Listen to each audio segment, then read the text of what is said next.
자, 1로 보내면 분모는 0으로 갑니다. 그러면 0분의 1은 극근값이 존재하지 않죠. 자, 분모가 0이 되는 값으로 가면 분자는 이렇게 고정되어 있을 때 얘는 한없이 발산하기 때문에 존재하지 않습니다. 자, 1로 향해 갑니다. 자, 그러면 얘는 루트 4, 즉 2로 수렴하니까 존재합니다. 마이너스 1로 보내면 자, 분모 분자 이번엔 둘 다 0으로 가기 때문에 어디로 가는지 확인해 줘야 돼요. 자, 그럼 마이너스 1로 갈 때는 방향이 두 가지가 있는데 하나는 오른쪽에서 오는 것과 왼쪽에서 오는 좌극한이 있습니다. 자, 그럼 우리가 절대값 함수는요, 마이너스 1보다 큰 쪽에서 온다는 것은 x가 마이너스 1보다 크기 때문에 안에 있는 값이 마이너스 1보다 큰 걸 넣었을 때 이 안에 있는 플러스 x 플러스 1은 0보다 큽니다. 따라서 절대값을 그냥 나옵니다. 자, 반대로 마이너스 1보다 작은 쪽에서 마이너스 1보다 작으면 절대값 안에 있는 값은 1을 더한 값이므로 0보다 작습니다. 따라서 마이너스를 달고 절대값을 풀고 나올 수 있어요. 그래서 약분을 하면 얘는 1이고 얘는 마이너스 1이므로 마이너스 1로 x를 보내봤자 1, 그리고 이 값은 마이너스 1입니다. 자, 그럼 두 개의 극한값이 서로 다르므로 얘는 존재하지 않죠. 그 다음 네 번째, 무한으로 보내면 x가 무한이니까 얘는 무한으로 가서 존재하지 않습니다. 자, 5번, 마이너스 무한으로 보내면 x의 제곱이니까 마이너스 무한을 제곱하면 플러스 무한이죠. 부호는 플러스, 근데 거기에 곱하기 다시 마이너스 4이므로 마이너스 4를 곱하면 얘는 마이너스 무한으로 갑니다. 따라서 거기에 3을 아무리 더해봤자 마이너스 무한으로 발산하는 걸 확인할 수 있으니 존재하지 않습니다. 따라서 2번. 자, 함수에 대해서 마이너스 1보다 작은 쪽은 절대값이 어떻게 나올까요? 마이너스 1보다 작은 걸 넣으면 마이너스 2 같은 거 넣어보세요. 그러면 안에가 음수인 걸 확인할 수 있습니다. 자, 그러면 음수면 절대값을 마이너스를 달고 나옵니다.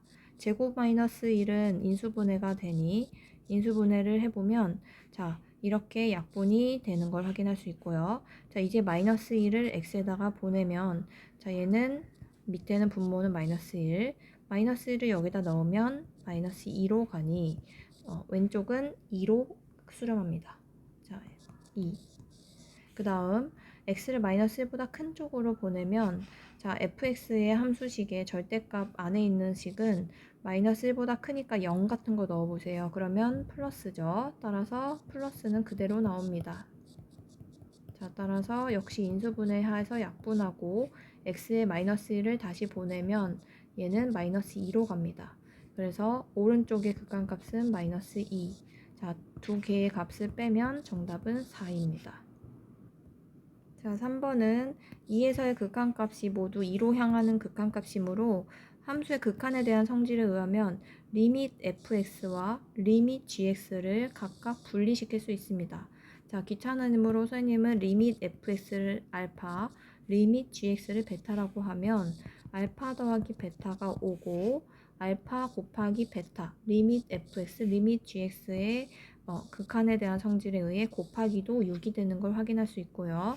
자, 이때 리밋 fx인 알파는 베타 리밋 gx보다 크므로 자, 우리 합쳐서 5고 곱해서 6이면 사실 바로 3 더하기 2가 떠오르지 않습니까?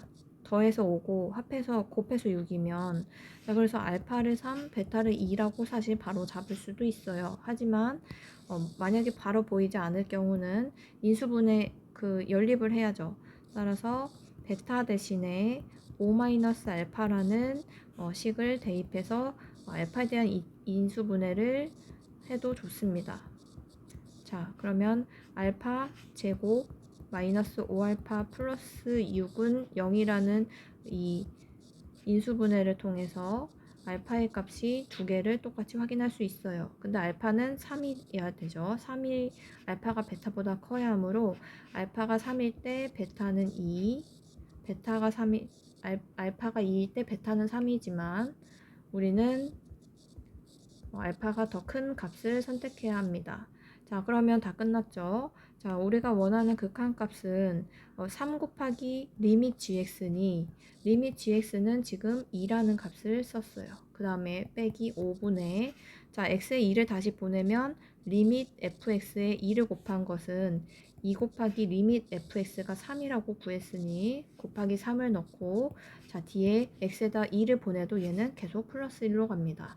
따라서 1분의 7, 그래서 정답은 7입니다. 자, 함수가 x를 a로 보냈는데 자, 안에 있는 함수의 f 함수가 x가 아니고 x-a이고 x는 a로 가기 때문에 식을 조금 간단하게 할 필요가 있습니다. 자, 이유는 fx의 극한값을 찾아야 하는데 우리는 지금 a에서의 극한값이므로 여러 가지로 예식을 조작할 필요가 있거든요. 그러면 이 안에 있는 함수식을 우리 x처럼 딱 하나의 문자로 표현하기 위해서는 t로 치환을 하는 것을 생각해 볼 수 있습니다. 그래서 얘를 치환하세요. 자, x-a를 t로 치환하면 ft 그리고 x-a가 t가 됩니다. 자, 리미트 자, x를 a로 보내면요. x가 점점 a로 가면 t는 어디로 가겠습니까? a 빼기 a인 0으로 가겠습니다. 따라서 t는 0으로 갑니다. 그래서 이 식으로 우리가 치환해서 식을 조금 바꿔서 변형을 해 보았습니다. 자, 그런데 소혜님 x 대 여기는 t인데요 하고 생각할 수 있지만 우리가 문자를 껌떼기에 불과합니다. 그래서 같은 문자는 서로 다른 그 문자 자체를 서로 다른 것으로 치환을 해도 x나 t나 y나 모두 어쨌든 0으로 가는 그냥 변수에 불과하므로 이걸 다시 바꿔서 생각을 해보면 자, x가 0으로 보냅니다. 그러면 지금 우리가 원하는 fx가 아니라 x분의 fx를 찾아야 하므로 지금 여기서 x분의 fx의 꼴로 다시 바꿔줄 필요가 있어요. 그러려면 위아래로 얼마를 나눠야겠습니까? x분의 fx라는 이 조건을 쓰기 위해서는 x를 위아래로 분수, 분모, 분자에 나눕니다. 그러면 자, 이렇게 하트 모양 약분하면 3x 그 다음에 이렇게 하트 모양으로 하면 x분의 fx의 4배가 됩니다. 4. 자, 분해. 자, 이번에도 분자는 x분의 2x 하면 2. x분의 3fx면 자, 이렇게 됩니다. 자, 그러면 여기에 x를 0으로 보낸다는 것은 자, 얘는 0으로 보내면 빵. 자, 얘는 0으로 보내면 방금 조건에서 2로 간다는 걸 알 수 있죠. 근데 4가 곱해져 있고요. 그 다음에 x분의 fx도 2로 가니까 3 곱하기 2가 돼서 8분의 8 정답은 1이 되겠습니다.